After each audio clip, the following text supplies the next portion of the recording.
Assalamualaikum warahmatullahi wabarakatuh.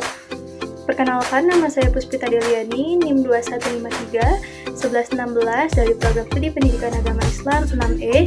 Di sini saya akan menjelaskan materi Quran Hadis kelas 7 Madrasah Sanawiyah, yaitu mengenai Al-Quran. Baik, yang pertama yaitu pengertian Al-Quran.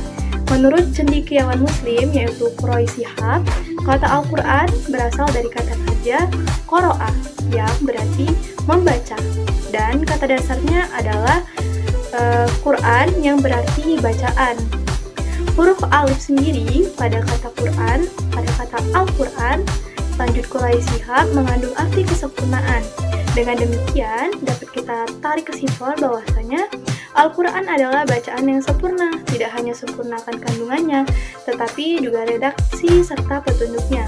Kesempurnaan lain yang dimiliki oleh Al-Quran yaitu ia mudah diingat, tidak hanya oleh orang tua, tetapi oleh anak-anak yang menghafalnya juga. Kesempurnaan Al-Quran itu sendiri telah terbukti dalam sejarah, bahwa dalam sejarah ribuan tahun lalu, sejak manusia mengenal tulisan dan bacaan, Al-Quran tetap terjaga keasliannya, tidak ada yang dapat menandingi Al-Quran Al-Karim. Secara istilah, para ulama memberikan pengertian bahwa Al-Quran adalah kalamullah yang menjadi mukjizat yang diturunkan ke dalam hati Nabi Muhammad SAW, diriwayatkan kepada kita secara mutawatir, dan membacanya dinilai sebagai ibadah. Dari pengertian tersebut dapat dipahami bahwasanya Al-Quran yang pertama merupakan kalamullah, yang artinya bukan ucapan Nabi SAW, bukan juga dari makhluk lainnya, bukan dari malaikat, tetapi langsung firman Allah Subhanahu wa Ta'ala yang diturunkan melalui wahyu yang memberikan jaminan kesempurnaan dan terbebas dari kekurangan.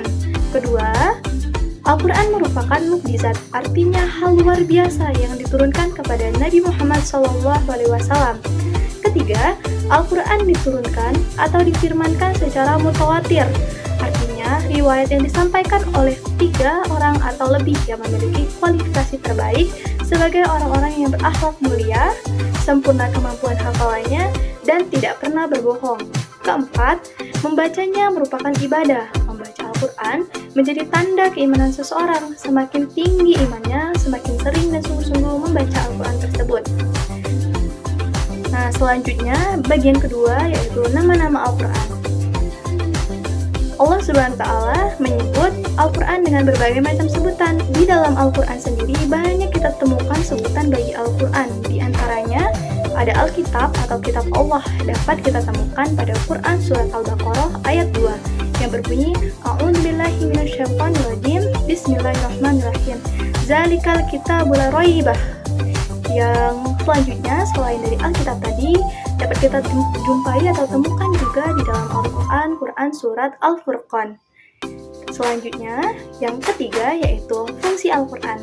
Fungsi Al-Quran sendiri secara umum terbagi menjadi 2, yaitu fungsi Al-Quran dalam Islam dan yang kedua bagi manusia.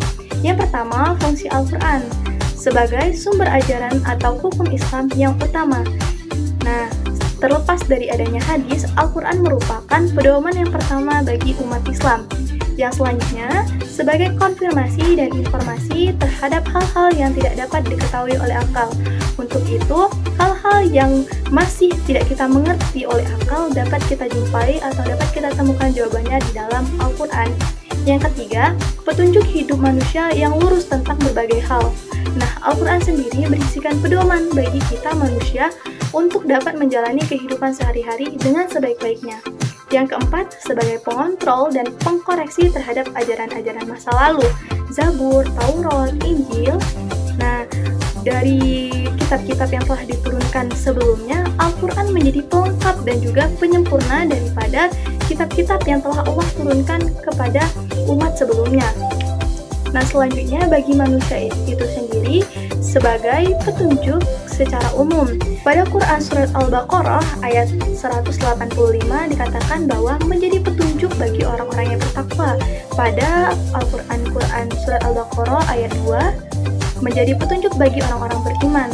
Nah, di Quran Surat Al-Furqan dijelaskan bahwa sebagai pembeda, fungsi Al-Quran sebagai pembeda adalah Al-Quran dapat membedakan antara yang hak dan juga yang batil, atau antara yang benar dan juga yang salah.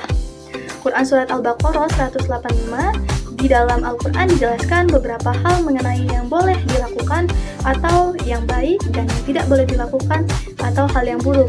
Jadi berisikan tentang perintah dan juga larangan dari Allah Subhanahu wa Ta'ala kepada manusia, agar manusia dapat menjalani kehidupan sehari-hari dengan sebaik-baiknya.